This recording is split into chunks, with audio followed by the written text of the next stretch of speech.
Ohayo gozaimasu minasan!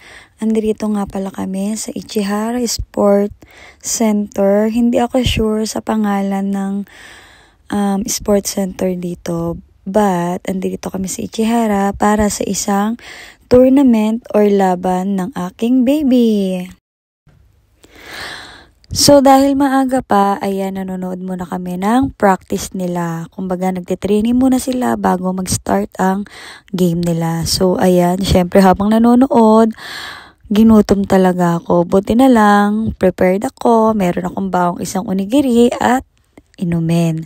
So, sana hindi umulan, no? Tingnan nyo guys, yung panahon, akala mo talagang uulan. Hindi rin maaraw, hindi rin mainit, kaya medyo okay yung panahon ngayon dahil kawawa lagi ang mga bata kapag masyadong maaraw or mainit. Sana lang talaga wag umulan, no? Diyos ko, wala akong payong, hindi katulad ni mami sa harapan ko, ready.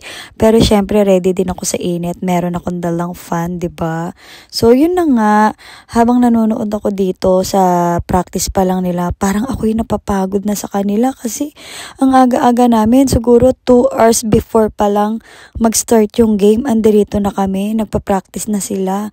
Parang feeling ko, bago mag-start yung game, pagod na yung mga bata. Oh my gosh! Pero syempre, kailangan natin sumuporta para sa ekonomiya. Charot! Ganon.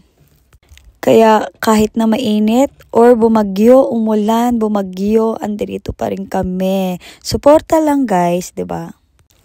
At ito na nga sila, nilapitan ko yung pagkuha sa kanila kung paano sila mag-practice before game. Diba guys, grabe kanina pa ako nagvi-video ha, siguro mga nakakaisang oras na ako. Pero syempre pinutol ko na lang kasi nga napakahaba ng practice nila. Ayan guys, practice pa lang yan ha. Ayan sila yung dalawang keeper. So dati, isa lang yung keeper nila, yung anak ko lang. Buti na lang nagkaroon na ng isa ulit. May kapalitan na ang baby ko. Ayan Diyos ko, ayan ang baby ko, yung nandoon na kay Sensei. Diba? Diyos ko, parang araw-araw na lang siyang lumalangoy sa lupa. Tignan mo naman yung practice pa lang nila yan, nakakasyogod na, my gosh! Kaya hindi na talaga ako magtataka tuwing uuwi ang anak ko. Grabe yung dumi ng damit niya. Laging may lupa, hindi mo alam kung saan talaga grabe. Nagpagulong-gulong talaga siya, day.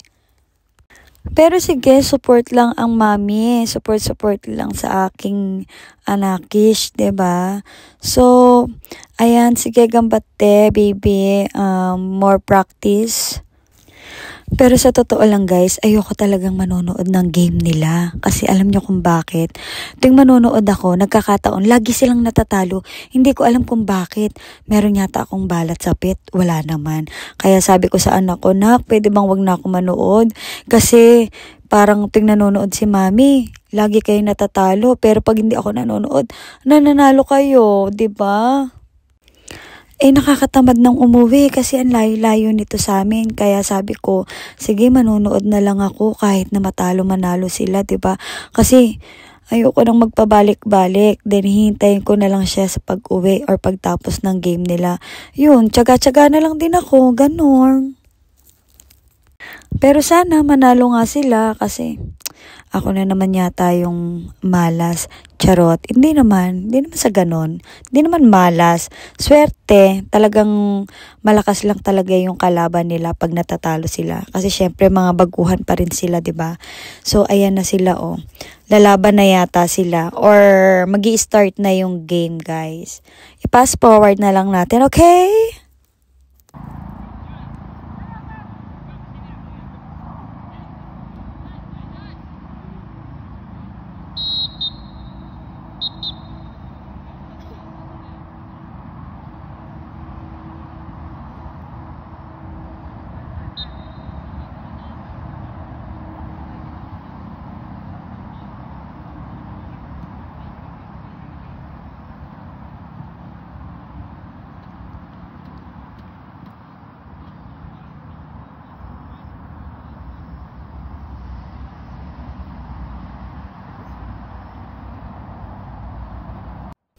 So, ayan guys, super fast forward na natin ha. Actually, hindi ko na talaga kinuhanan yung buong game nila. So, ayan, tapos na sila guys. Tinatawag ako. Magpi-picture-picture daw. Wait.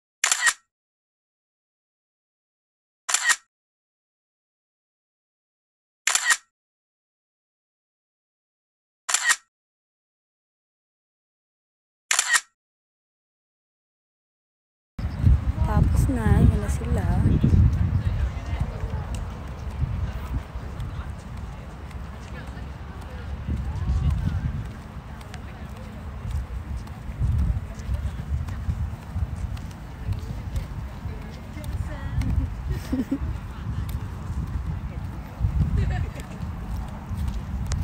Say hi!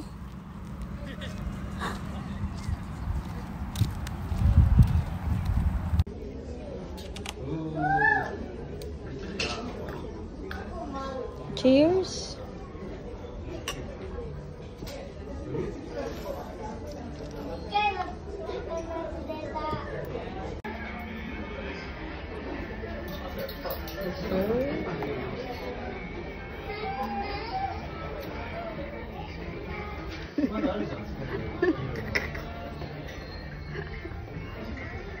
Ubos ang steak.